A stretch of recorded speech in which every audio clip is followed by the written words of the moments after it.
I have a scenario here for you. When you're building a house, do you finance it or does the builder? A lot of builders want to finance it because that means they get control of the project. But you might get a little discount if you finance it yourself because you get to carry those interest costs. Well, it's not really a discount because you still got to pay the interest. But if you do finance it, here's how it works. The builder does a series of things. So dirt work, foundation, flat work, plumbing. They get that first group of bills, they turn it into the bank. They say, we need money to pay these bills. The banker looks at the invoices, the buyer looks at the invoices, signs off, boom, they cut them a check and they go pay the bill. Or do they? Let's say you get to that final draw. That final draw, it's about $50,000. You got to pay your sod, your landscape, you got to pay your carpet people, your countertop, your paint people, $50,000. So they gather up all the invoices, they turn them into the bank looks, says, yep, buyer looks, says, yep, that's it. Cut them a check, and the builder decides not to pay those and keep the money.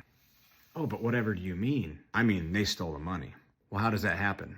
Everybody signed off on it and gave them money for those bills to be paid, but who's following up to make sure they get paid prior to closing? A lot of builders have good relationships with these companies around town, and the company might say, oh yeah, we'll get paid. But let's just say that builder doesn't pay, and they have the money in their pocket, the buyer closes on the house, and now 2 months later, these contractors come to the buyers and say, hey, we haven't been paid yet, we need to get paid, and they slap a lien on the property. Well, now the building company's filed bankruptcy and they're gone, they're out of the picture.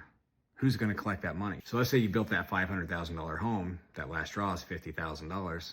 Now all of a sudden, you owe an extra 50 grand. So that $500,000 home now is $550,000. That's a real shitty deal, but it happens.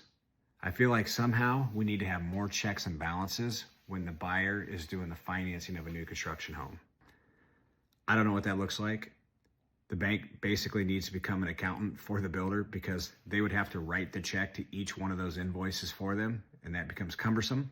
But it doesn't allow that to happen. We used to have to get every lien signed off on prior to closing. So every one of those invoices needed a paid lien release.